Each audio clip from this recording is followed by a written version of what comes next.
አሰላሙ አለይኩም ወራህመቱላሂ ወበረካቱ። እንዴት ናችሁ? ሰላም ናችሁ ወይ? እኔ ደህና ነኝ። ሁላችሁንም ሰላም ብያለሁኝ። ዛሬ በ5 ቀኔ በግድ ቪዲዮ ልሰራ ነው። እንዴት ነው ቪዲዮ መስራት እንደኔ ያስጠላው ሰው አንድ ቤት ተቀምጬ ቪዲዮ ለመስራት እንዴት እንደሚከብደኝ 10 ደቂቃ ነው ዝም ብዬ እንደዚሁ መጥቼ ለማውራት ማለት ነውና ለምን እንደሆነ በየቀኑ ቪዲዮ ሌላ የተለያየ አይዲያ መታችሁ ቪዲዮ መስሩ ሰዎች ማለት ነው። በራሳችሁ አይዲያ ሙሽ እንትና እንዲህ ብላ በራሳችሁ ማለት ነውና በጣም ጎበዞች ናቸው። ወላሂ ላዚም እኔ በቃ አሁን በቃ እንደምንም ጨክኔ 5 ቀን ሆነ ቪዲዮ ሳለቅበትና ቶሎ ደግሞ ቪዲዮ ልቀቅበት ተብያለሁኝ እንዲስተካከልልኝ ማለት ነውና ይኸውላችሁ ሰነፍ የቀረው ላይቭ ለራሱ ቁጭ ብሎ ወሬ ማውራት እንዴት እንዳስጠላኝ። ብዙዎቻችሁ ላይቭ ላይ እየገባችሁ ብዙ ጊዜ ወሬ ምናምን እንደዚህ ታወራላችሁ። እኔ ግን እንዴት እንዳስጠላኝ ወላሂ። ስንት ቀን ሆነ ላይቭ ተገባሁ ለራሱ ማለት ነው። ቲክቶክ ይሻለኛል። እና ደህና ናችሁ ወይ? እንዴት ናችሁ? ከኔ ጋር ሁሉም ሰላም ነው አልሐምዱሊላህ።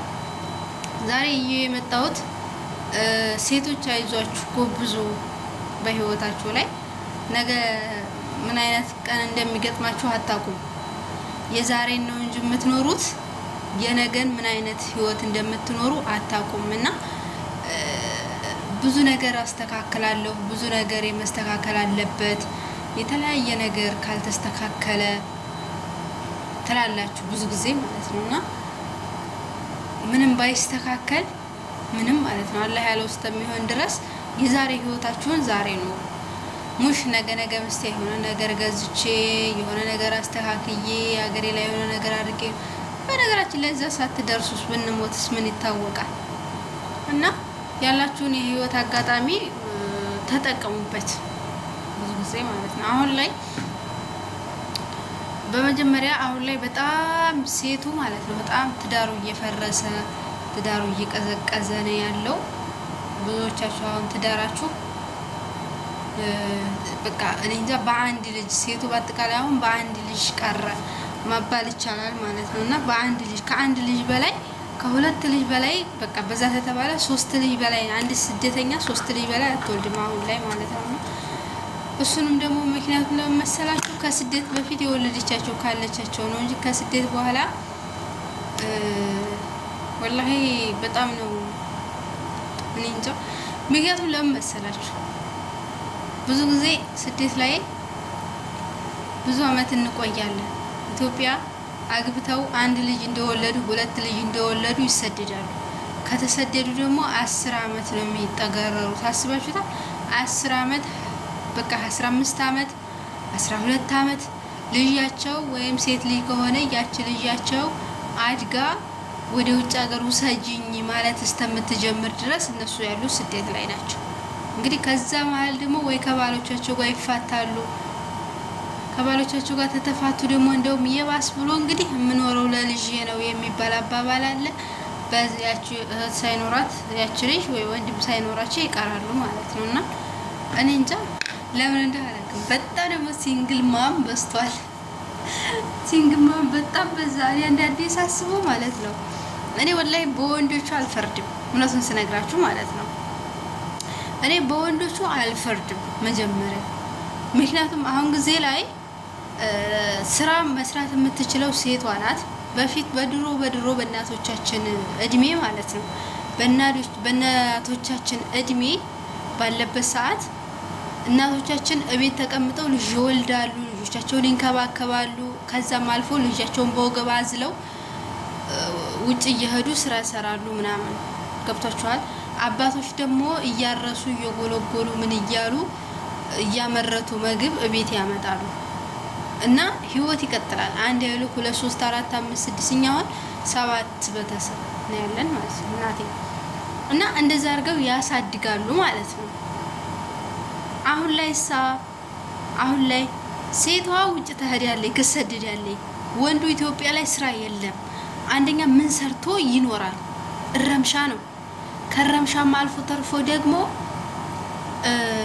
ምንም የሚሰራው ነገር መንቀሳቀሻ የለውም። እናንተ የሰራችኋትን የላካችኋትን ብር እፈፍ። አንቺ አሁን ዛሬ ለምሳሌ እንበለውና ማለት ነው አንድ ቤት ሊኖርሽ ይችላል። ካንቺ የተረፈ ደግሞ 2 ቤት ያላት ትኖራለች ማለት ነው። ገብቶሻል? ያ ወንድ ስራ ስለሌለው ምንም ስለሌለው ከአንዷ ቤት ወደ ሁለተኛዋ ቤት ነው የሚሄደው፣ መስራት ስለማይችል ማለት ነው። ገብቷቸዋል? መስራት ስለማይችል። መስራት ቢችሉ ወንዶቹ ሴቶቹ ቢሆኑ ብር ያጣ ነው ማለት ነው ትዳር ይበረክት ነበረ። ወላሂ እውነቴን ነው የምነግራችሁ። ወንድ ልጅ በጣም ይታገሳል፣ ሴት ልጅ ግን አትታገስ።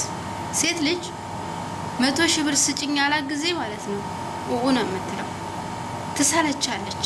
200 የደገባት ጊዜ አበርኩ ትላለች። ብሎ 1 ሚሊዮን የገባ ጊዜ ኒካፍች ትጠይቃለች። አትፈልግም መታገስ እስከነ ማለት ነው። እና አንደኛው ምክንያት አሁን ጊዜ ትዳር ፍቺ የበዛበት ትልቁ ምክንያት ብዬ የማስበው ምንድነው? የሴት ልጅ ባለ ሀብት መሆን፣ የወንድ ልጅ ስራ ማጣት፣ የወንድ ልጅ ስራ አለመኖር፣ የሴቷ ልጅ ደግሞ በጣም ባለ ሀብት በመሆኗ ብዙ ሴቶችን ቆሞ እኔ ሰው መጠቀም አልችልም፣ ግን ሳያገቡ እንዲቀሩ አድርጓቸዋል። ገብታችኋል? ሳያገቡ እንዲቀሩ። ምክንያቱም ሴት ልጅ ትሰራለች በአሁኑ ሰዓት ሽንት ቤትም ማጠበይ፣ ልጅም ተንከባከበይ፣ መዳም ቤትም ሰራይ ምናምን ገንዘብ አላት ሴት ልጅ። ያንን ገንዘቤ ሊበላ ነው ወይ ነው የምትለው። ያንን ገንዘቤ ሊወስድብኝ ነው ወይ? ባላግቢ ስትባል ብሬን ፈልጎ ነው። ባል እንደዚህ አለ እኮ ከሱ በታች ናት፣ ከሱ በታይ ነው ያለው ገንዘብ። እሷ ቤት አላት፣ መኪና መግዛት ትችላለች፣ ብዙ ነገር ማድረግ ትችላለች። ወንዱ ግን አይችልም። ምንድነው የሚመስላት? የኔን ብር ፈልጎ ነው የምትለው። ያንን ብር ያንቺን ብር አንስተን እንጠቀመው ሲል ኧረ አንተማ ብሬን ፈልገህ ነው ታንከሳክሰዋለች። ከዛም በኋላ ማን ይጠጋታል? ገብቷችኋል? ወላሂ ብዙዎቻችን አሁን ያለ ልጅ ቀረን። በቃ ያለ ልጅ ማለት ነው፣ በአንድ ልጅ ቀረን። 2 እህት 3 ልጅ፣ ከአንዷ ልጅ ጥሩነት ሁለተኛዋ ልጅ ጥሩ ልትሆን ትችላለች፣ አይታወቅም። እና በ2 ልጅ በአንድ ልጅ ቀረን። እኔ እውነቴን ነው የምናገረው። ወላሂ ብዙ ልጆች አሉ የማውቃቸው አሁን አገራቸው ላይ አንድ ልጅ ወልደው ማለት ትዳራቸውም ተፋቶ ሌላ ሳያገቡ ከዛም በኋላ